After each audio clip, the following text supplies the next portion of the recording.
tingin ng marami kapag malaki ang dibdib ng babae. Asset daw ito for some. Pero para sa ilan, having big boobs can also be a big problem.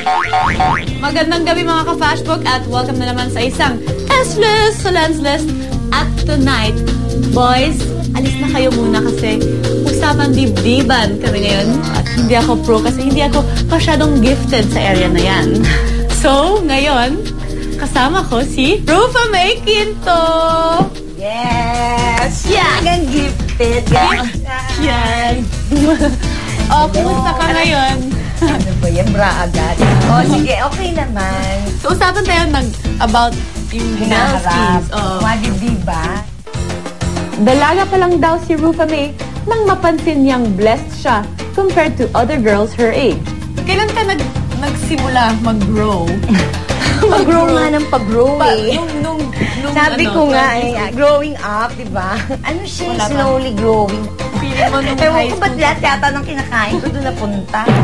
Asset man daw ito for her, aminado siyang having big ones can also be a big dilemma. Parang lagi na siyang medyo may sensual na ganap pagka naka-hello siya. Di lang sa totoong buhay, saksi rin daw ang national TV sa ilang wardrobe malfunction ni Rufa May. May nangyayari na accident na lumalabas yung... Oo, daming beses na pinatawag sa MTRCB nung mga SOP days. Minsan na aksidente, napuputol. Kung minsan naman, yung mic mo nakagaya sa sobrang nervous mo, silk, tapos backless, maluwag naman. Kaya lang, ang tendency, papagano na ng papagano. So, humelo na. At di ba sa Temptation Island, Ako, ano yan? special. Siya, special. Bakit ba? Eh kasi, di ba alam niyo yung suot kong nympha, medyo punit-punit, pero hindi naman siya all out, driver. Lagi, kahit sino pa sa kanilang art, sa lahat ng cast ng yan ha, kahit sinong sumakay, sasabihin, hindi po kay Rufa May. Hindi ako naman feel ko special naman. Habang nakaupo ka, din akong ganyan, Titignan lang siya doon. maya-maya, hindi tumitingin, pero yung kamay din niya. Pang-lock yung door, pang-open, pang-ganun sa So window. ako, ginawa ko, di ba kaya yung bag ko nilagay ko na sa harap? Oo. Aside from papansin ang mga boobs kapag sila ang malaki, may mga oras din na ito ay cause of a lot of discomfort.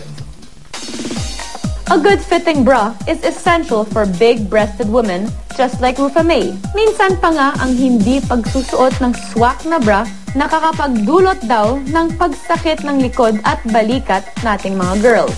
So ako, may mga samples ako dito. Tulad ng mga boobs mo. Pag masyadong malaki, Mga talaga, kailangan tapos full boobs top pa. talaga. Oo, yung medyo Todo thin. Bawal yung mga wires. Pag may wires, masyadong baka masakit. Tapos masyadong push up. At Unless kailangan ng help.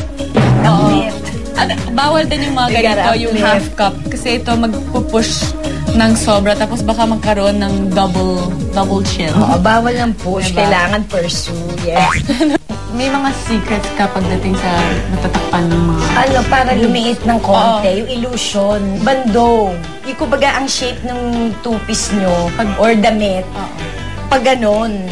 At kung masyado na kayong bothered sa size ng breast ninyo, don't worry, dahil may styling tricks para may tago yan. Hindi na makafocus ang mga kamiting mo at workmates mo dahil naghe-hello ang babies mo. Pero para sa mga girls, pag meeting kayo, pwede kayo magawa ng tailored blazer para maganda yung fit. Tapos pencil skirt lang. At yung, pag wala kayong t-shirt na ganito, pwede kayong humanap ng pencil skirt na may peplum. Kasi pag naka-flare dito sa hips mo, mas ma-emphasize yung hips kaysa sa boobs. Pag plain yung top at parang loud na prints or loud na colors yung bottom skirt, mas lalo mag-emphasize yung skirt kaysa sa top part. You don't want to send the wrong message on a first date. Siyempre naman, you don't want your boobs to steal your moment. So ito yung mga samples ko na pang date. Actually, ito maganda kasi... Okay, ito yung first date na lang. Ito lang. Kasi covered. At maganda ito kasi mag-emphasize yung neckline mo kasi nandito yung jewelry, yung accessory. At least malapit-lapit pa rin sa blessing.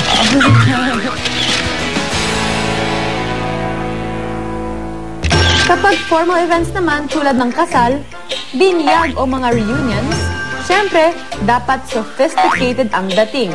Dahil kapag mali ang dress choice natin, naku, baka may consequences. So ito ang maganda para sa mga weddings or formal events, yung mga cuts na ganito na sexy pa rin kasi tube, pero as opposed to yung mga tubes, nakatakpan yung gitna ng boobs mo. So, hindi masyadong makikita na may cleavage. Pero makikita na may magandang assets na naman. Tapos ito kasi, ano din? Tapos as I said, di ba yung prints, yung pattern sa baba. So, mas ma-emphasize yung lower part kaysa sa top part.